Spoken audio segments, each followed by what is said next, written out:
Je suis d'abord et avant tout un médecin comme les autres, mais je suis pneumologue pédiatre. On est quelques-uns au Québec. On est 18 ou 19 pneumologues pédiatres au Québec, mais on n'est pas les seuls à offrir des soins, entre autres en fibrose kystique. Il y a beaucoup les pédiatres, des gastroentérologues, des infectiologues. Il y a toutes sortes de médecins, des médecins de médecine interne qui nous offrent de l'aide, des gastroentérologues, des endocrinologues.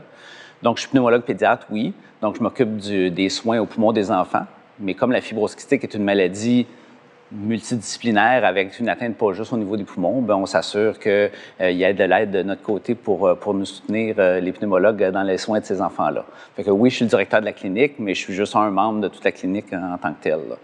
C'est certain que quand on parle de toutes les campagnes de financement et de l'implication des familles, des amis dans le soutien à Fibrose Kystique Canada pour les campagnes de financement, c'est très touchant, premièrement. Ce n'est pas nécessairement une question d'argent, c'est de voir à quel point les gens sont impliqués. On a une marche annuelle pour la fibrose kystique en mai, qui a des centaines de gens qui sont présents. Puis on se dit, oh, on n'est pas tout seul. Ce n'est pas des grands nombres de patients, la fibrose kystique. On parle d'un peu moins de 2000 patients au Québec. Donc, on ne s'attend jamais à un soutien si important que ça. Mais c'est des familles très impliquées qui veulent vraiment aider la recherche puis s'assurer que ça se passe bien. À l'intérieur de nos cliniques, on voit ça. Même les membres de nos cliniques multidisciplinaires, les nutritionnistes, les infirmières, les physiothérapeutes, les travailleurs sociaux, etc., sont impliqués dans ces marches-là, puis sont impliqués dans ces campagnes de financement-là. Ils sont tous là, moi inclus, dans les réunions des parents pour pouvoir expliquer certaines choses par rapport au diagnostic, mais par rapport à comment amasser de l'argent pour faire fonctionner la recherche, mais aussi pour nous aider dans les cliniques. Avec le financement actuel du système de santé, on n'a pas toujours la possibilité de développer autant qu'on voudrait. On est déjà bien gâté dans le fonctionnement de nos cliniques en général parce que justement, on a accès à des cliniques interdisciplinaires, mais il y a certains équipements qu'on aime se procurer pour aider nos patients. Encore récemment, on avait besoin de 2 vélos d'exercice pour nos patients qui sont hospitalisés. Quand les patients sont hospitalisés, il faut qu'ils continuent à faire de l'exercice, à développer leur capacité respiratoire. Donc, on peut installer ces vélos d'exercice-là dans leur chambre. Puis ça a été grâce à la part des parents, des familles qui ont eu des dons qui ont été faits pour nous permettre d'acheter des vélos d'exercice qui doivent être quand même d'une bonne qualité. Sinon, ça ne fonctionne pas. Là. On ne peut pas avoir des vélos de mauvaise qualité parce qu'ils vont durer 3 mois puis ça va être fini. Donc, on essaie d'acheter des choses qui vont fonctionner, qui vont être fonctionnelles pour de longues années. Ça, c'est un bon exemple de vélos d'exercice qui ont été obtenus grâce à des dons, à du financement pour la fibrose kystique.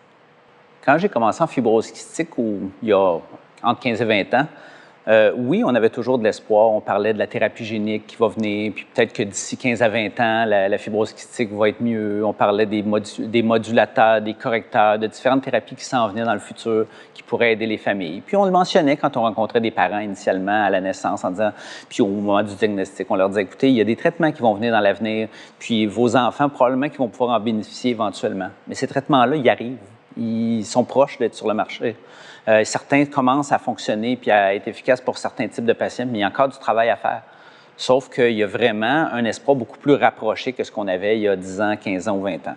C'est quelque chose de vraiment concret maintenant. Il y a des nouvelles thérapies qui doivent être commencées tôt pour pouvoir bien fonctionner, mais qui ont vraiment un grand potentiel de diminuer les hospitalisations de nos patients, de diminuer leurs besoins d'antibiotiques, d'améliorer leur qualité de vie à court terme et à moyen terme. Donc, vraiment, ce n'est plus une question de décennies dans le futur pour avoir une amélioration puis avoir des traitements efficaces. C'est des choses qui sont concrètement très rapprochées. À l'intérieur de nos hôpitaux, même les endroits où il y a des cliniques de fibrose kystique, l'organisation des lieux physiques n'est pas optimale pour suivre les patients de fibrose kystique. On aurait besoin de plus de chambres à pression négative pour s'assurer que nos patients ne se contaminent pas les uns les autres. On a besoin d'avoir certains équipements qui nous permettraient de faire des meilleurs diagnostics.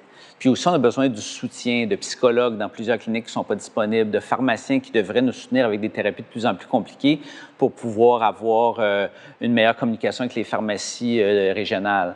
Donc, il y a encore beaucoup de choses qui doivent être faites à l'intérieur des hôpitaux pour améliorer les soins à nos patients.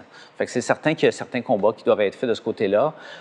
Ici, au CHUL, on a quand même une assez grosse clinique, donc on a une belle équipe multidisciplinaire, mais on n'a pas de pharmaciens qui peuvent faire partie de notre équipe parce qu'ils ne sont pas libérés pour ces tâches-là. L'accès aux psychologues pour le soutien aux familles non plus est très difficile.